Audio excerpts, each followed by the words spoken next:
हाल तो समग्र विश्व में कोरोनानी महामारी चाली रही है त्यारे कर्मचारी भविष्य निधि संगठन अडिखम ऊभू छे। आ महामारी वच्चे पण जिल्लाना कार्यालयों द्वारा प्रधानमंत्री गरीब कल्याण योजनानो लाभ लाभार्थीओ सुधी पहोंचाडवामां आवी रह्यो छे। તેમજ પીપીએફ દ્વારા રિટર્ન ફાઇલ પ્રક્રિયા સરળ બનાવાઈ છે। સાથે જ 15,000 થી ઓછા વેતનવાળા કાર્યકરોની 24% રકમ 3 મહિના સુધી સરકાર દ્વારા ચૂકવણી કરાશે। સાથે જ કોરોના વાયરસ સંક્રમિત વીમાના 49,000 ક્લેમ અને 110 કરોડ રૂપિયાની ચૂકવણી પણ કરાઈ છે। આખા ગુજરાતમાં 3 લાખથી વધુ પેન્શનરોની પેન્શનની રકમ 53 કરોડ જેટલી સમય મર્યાદામાં ચૂકવવામાં આવી છે। અહેવાલ વિજય મકવાણા। संघर्ष लिखेगी कामयाबी की दास्तां, हम जीतेंगे एक दिन, बस इतना याद रखना। आज जहां पूरा भारत कोरोना महामारी के विश्वव्यापी संकट से जूझ रहा है, वहीं गांधी और सरदार पटेल की मातृभूमि गुजरात भी इससे अछूता नहीं है। गांधी जी ने ठीक ही कहा है, शक्ति शारीरिक क्षमता से नहीं बल्कि अदम्य साहस और इच्छा शक्ति से आती है। इसी कथन को साकार करते हुए गुजरात में ईपीएफओ के 8 क्षेत्रीय कार्यालय और 8 जिला कार्यालय अपनी संवैधानिक और सामाजिक दायित्वों का निर्वाह पूरी तन्मयता से कर रहे हैं। इस कोरोना संकट और लॉकडाउन के कारण उत्पन्न अप्रत्याशित स्थिति से निपटते हुए भविष्य निधि आंचलिक कार्यालय अहमदाबाद के नेतृत्व में क्षेत्रीय कार्यालय अहमदाबाद या सूरत, राजकोट हो या वडोदरा, वापी हो या भरूच, नरोडा हो या वटवा, सभी जिला कार्यालयों के साथ हाथ से हाथ मिलाकर अदम्य साहस, अटल निष्ठा एवं अविरल कर्मठता के साथ सतत आगे बढ़ रहे हैं।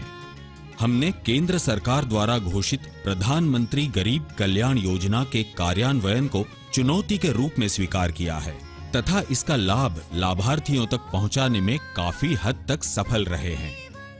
योजना के तहत 100 संख्या तक कामगारों वाले संस्थान, जिसमें 90% कामगार 15,000 रुपए से कम वेतन पाता हो, उसे अगले 3 महीने के दौरान उनके पीएफ खाते में वेतन का 24% भुगतान भारत सरकार द्वारा किया जा रहा है।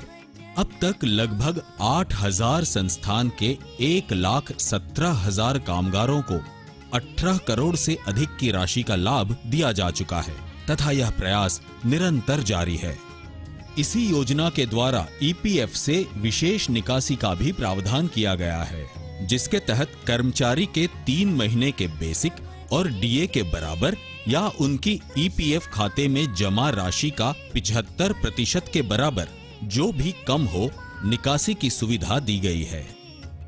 ईपीएफओ की केंद्रीय नेतृत्व की कर्मठता एवं दूरदर्शिता एक मिसाल बन गई है।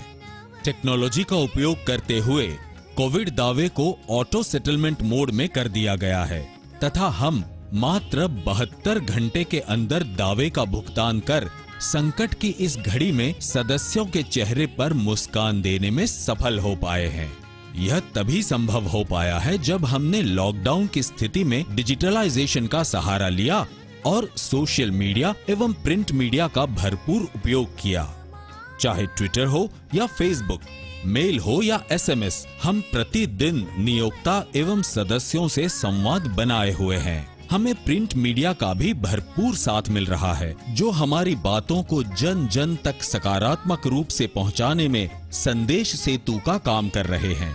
इतना ही नहीं, हम वेबिनार के माध्यम से न सिर्फ एक दूसरे कार्यालय से जुड़कर अपना अनुभव और प्रतिबद्धता को साझा कर रहे हैं, बल्कि नियोक्ता और कर्मचारियों के प्रतिनिधियों से भी जुड़कर योजना और योजना के लक्ष्य, योग्यता, वैधता और प्रक्रिया के बारे में व्याप्त सभी भ्रम को साफ कर रहे हैं।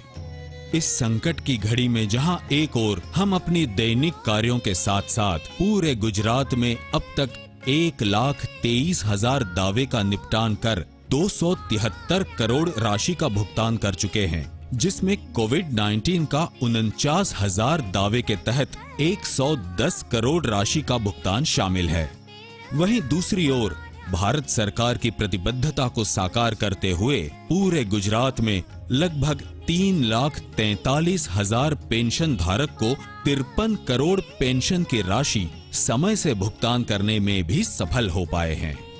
किसी ने सच ही कहा है, चले हैं खुशियां बांटने, मुसीबतों से घबराना क्या, अब तो मंजिल पर चलकर दम लेंगे, राह में चलकर रुक जाना क्या। सचमुच संकट की इस घड़ी में ईपीएफओ के कर्मवीरों के योगदान को हम कैसे भूल सकते हैं, जिन्होंने लॉकडाउन की पाबंदियों और परेशानियों को झेलते हुए एवं सरकार के दिशा निर्देशों का पालन करते हुए मात्र 1/3 स्टाफ के साथ अपनी क्षमता से अधिक कार्य किया और अपनी कर्तव्य परायणता एवं सेवा भाव का बेमिसाल उदाहरण पेश किया, जो अविस्मरणीय है। हम इस जंग को जीतेंगे, अवश्य जीतेंगे। मत पूछिए मेरी मंजिल कहां है, अभी तो बस सफर का इरादा है। श्रमेव जयते, सत्यमेव जयते।